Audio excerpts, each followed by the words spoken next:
Hello students, welcome to the 16th online lecture for the subject of sociology. Dear students, in this lecture we will continue with the 7th chapter, that is social stratification. We concluded the previous lecture by discussing the open and closed stratification. We saw that the people do not enjoy freedom in closed stratification. In the open stratification, individuals enjoy freedom and can move from one strata to another. Proceeding further, we shall now discuss the caste system as an example of closed stratification and the class system as an example of open stratification.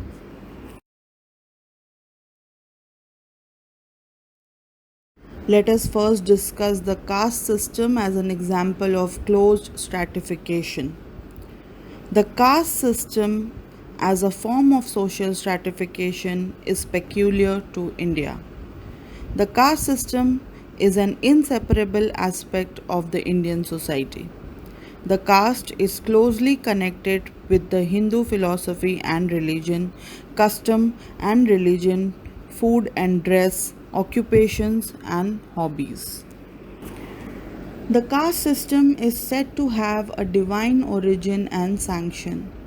It is supported by rituals and ceremonies. It is a deep rooted and a long lasting social institution of India.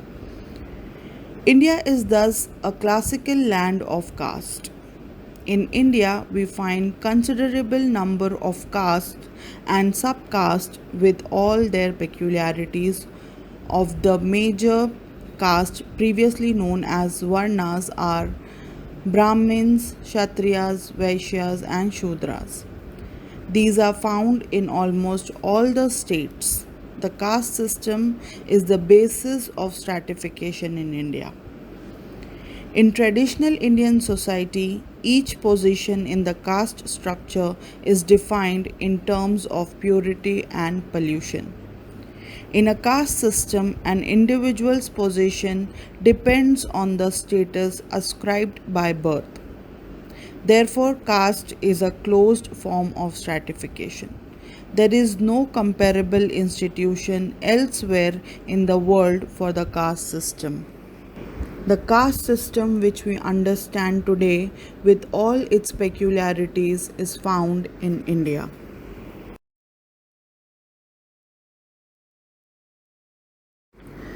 Origin of the word caste and the caste system. The term caste is derived from the Spanish, also Portuguese word caste, meaning breed or lineage. The Portuguese used the term caste first to denote the divisions in the Indian caste system.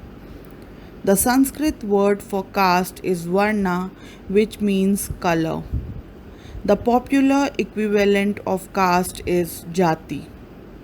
However, in contemporary societies, caste system is changing. The caste system as a method of stratification has had its origin in the Chaturvarna system.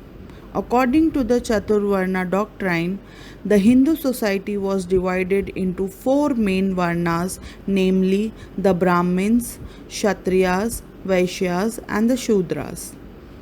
The Varna system was prevalent during the Vedic period. It was based on division of labor and occupation. The caste system owes its origin to the Varna system.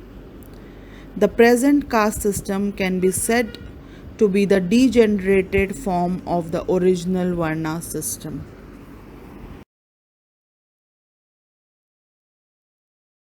Let's study some of the definition of caste.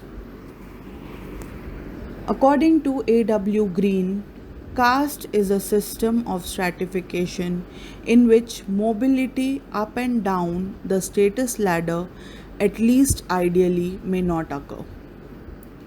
Another definition, according to C.H. Cooley, when a class is somewhat strictly hereditary, we may call it a caste.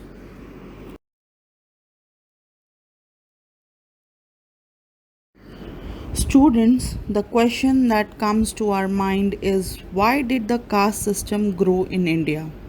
What were the factors that led to its growth in India? So let us examine some of these factors.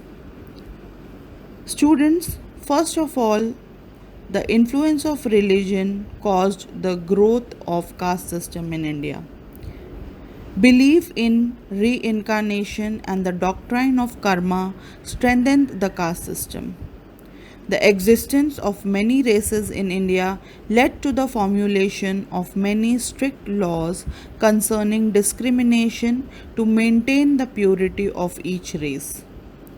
The unchanging rural structure also favored the growth of caste system. Lack of education and ignorance have made the people to become orthodox and accept the caste rules and restrictions. Besides these, hereditary occupation, ancestor worship, desire of Brahmins to keep themselves pure, clashes of race, altogether have contributed to the growth of caste system in India.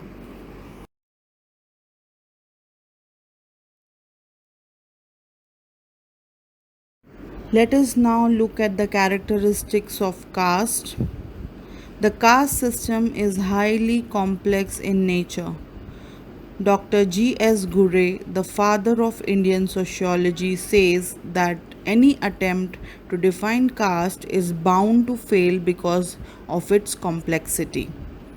Dr. Gure has authored the book Caste and Class in India and also Caste and Race in India. He has described the main traditional features of the caste system. Let us examine the characteristics one by one.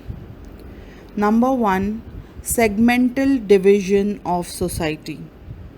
The Hindu society is a caste ridden society. It is divided into a number of segments called caste. The membership of this caste is determined by birth and not by selection. No amount of power, prestige can change one's position. Each of this caste is a well developed social group. Since membership is based on birth, mobility from one caste to another is not possible. Each caste has its own way of life, its own social status, occupations, customs, traditions, etc. Membership is unchangeable and unacquirable and non transferable. There are caste councils or caste panchayats to regulate the conduct of members. Number 2, hierarchy. The Hindu society is gradational one. Caste or segments are arranged in terms of hierarchy. A sense of superiority and inferiority is associated with the gradation or ranking. The Brahmins are placed at the top of the hierarchy, are regarded as pure. The untouchables, degraded caste, are at the bottom in the hierarchy.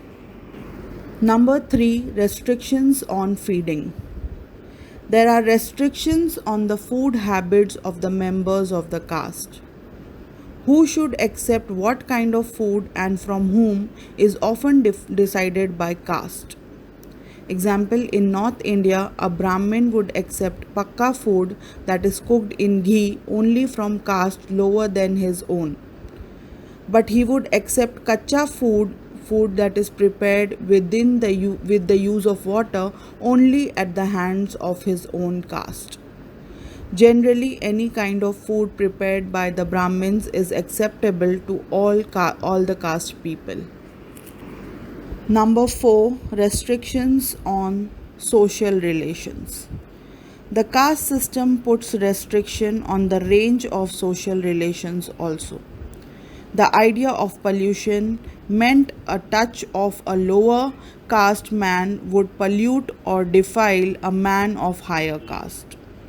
Even his shadow is enough to pollute the higher caste man. This has resulted in the practice of untouchability. Number 5, civil and religious privileges and disabilities. The lower caste people suffer from certain disabilities, and some higher caste people, like the Brahmins, enjoy certain privileges. The Brahmins were given more liberty because they are believed to be born pure and superior. Education and teaching were almost the monopoly of the higher caste people. Chanting the Vedic mantras were great privileges of the Brahmins. The upper caste people in general enjoyed social, political, legal, and religious privileges.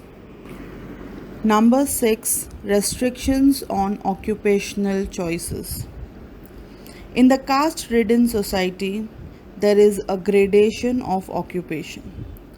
Some occupations are considered to be superior while others inferior. For a long time, occupations were very much associated with the caste system. Each caste had its own specific occupations. Members were expected to continue the same occupations. Occupations were hereditary. Prestigious occupations were teaching, priesthood, etc. Weaving, shoemaking, sweeping, hide standing, etc. were considered to be somewhat degrading. Individual talents, aptitudes, achievements were neglected in the caste system. Number 7, endogamy. The essence of caste system is endogamy. The caste system imposes restrictions on marriage also. Endogamy is a rule of marriage according to which an individual has to marry within his or her group. Each caste is subdivided into several subcastes which are again endogamous. Intercaste marriages were strictly forbidden. Violation of the rule of endogamy was strictly dealt with severely. Thus, we see that the caste system was extremely rigid. After having studied the features of the caste system, we shall move on further to examine the main features of the class system as an example of open stratification.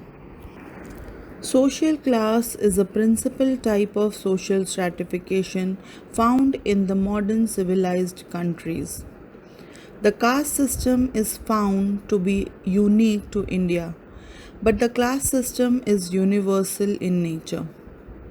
A social class is made up of people of similar social status who regard one another as social equals. A social class is essentially a status group. Social class is related to status. Status in the class system is achieved and not ascribed.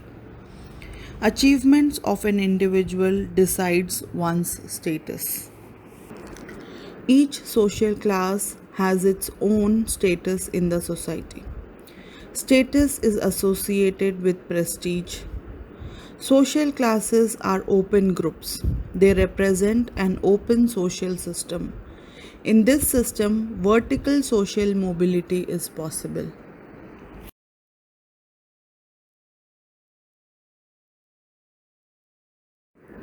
Let us now see some of the definitions of class. According to Gisbert, a social class is a category or group of persons having a definite status in society which permanently determines their relation to other groups. Another definition, according to Ogburn and Nimkoff, a social class is the aggregate of persons having essentially the same status in a given society.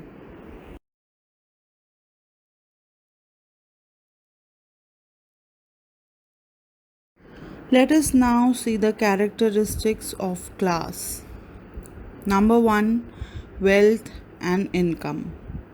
The main characteristic which distinguishes the upper class from other class groups is the possession of the amount of wealth. Persons having more wealth and income generally have higher social position and respect in society. Income and wealth are necessary for upper class position, but one's class position is not directly proportionate to one's income. Example, a car mechanic may have a greater income but has a lower social status than a teacher. Number 2, occupation. Occupation is an important aspect of social class.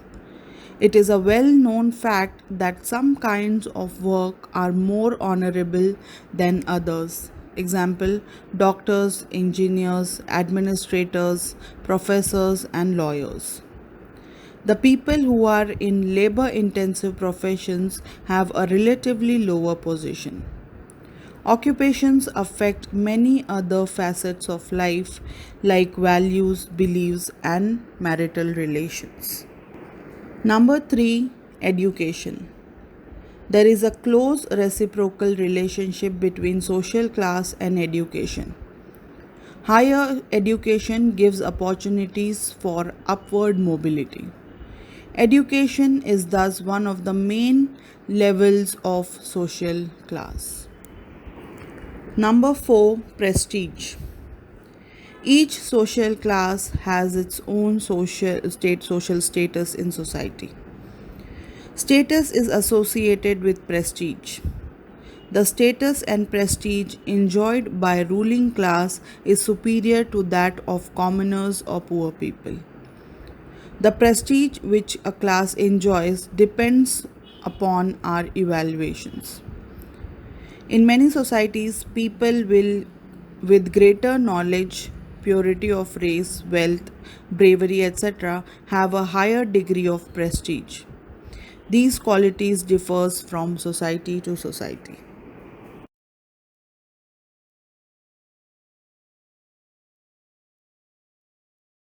So students, we have till now understood in detail the caste system and the class system as systems of closed and open stratification. Let us now try to find out the differences between the two. Number 1, the caste system with all its peculiarities is unique to India, whereas the class system is universal in nature. Number 2, in the caste system, status is ascribed by birth and cannot be changed. In the class system, status is achieved by the individual and can be changed. Number 3, caste is an endogamous group, whereas the class is not an endogamous unit.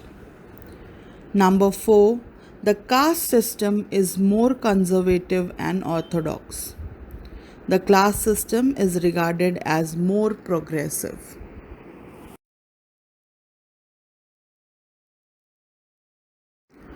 Dear students, we shall now study one more important base of social stratification which is related to gender, that is gender stratification. Gender is an important basis of stratification in India and all around the world. Gender stratification refers to social ranking when men inhabit higher statuses than women. It also refers to unequal distribution of power, wealth, and privileges between the two sexes. It is a fact that women have not been able to lead a life exactly on par with men in spite of their urge for equality. Study of the history of human society reveals that in no society in the world have women enjoyed absolute equality on par with men. Differentiation based on gender seems to be a universal feature of human society. In every society known to us, certain rights and opportunities have been denied to women.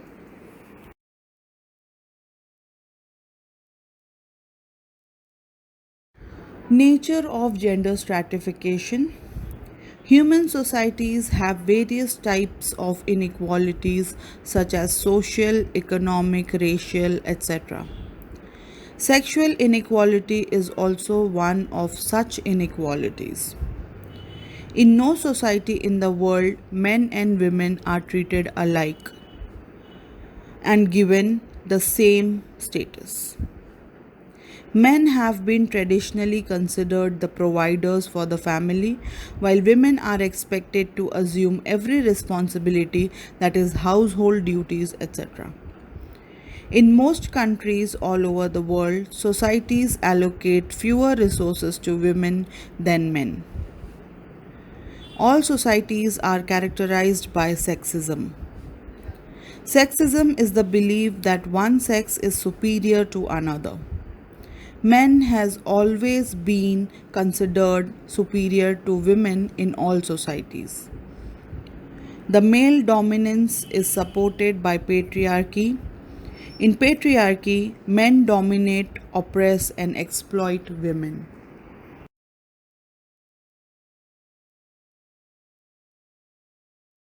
Consequences of sexism.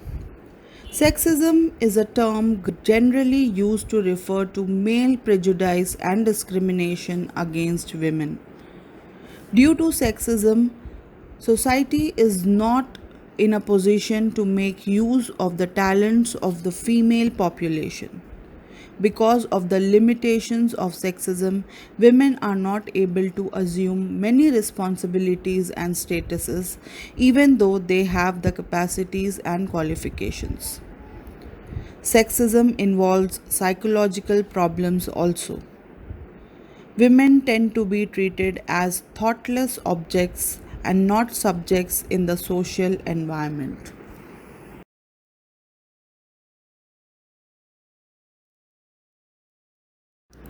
So, dear students, I conclude this chapter by saying that women yet do not share an equal position with men. They expect a change in the attitude of men towards them and their status.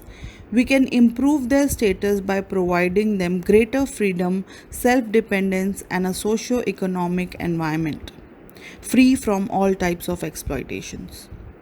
Our attempts to provide such a type of socio-economic environment to women will definitely help to curtail the gender-based stratification and elevate their social status in the days to come. Thank you.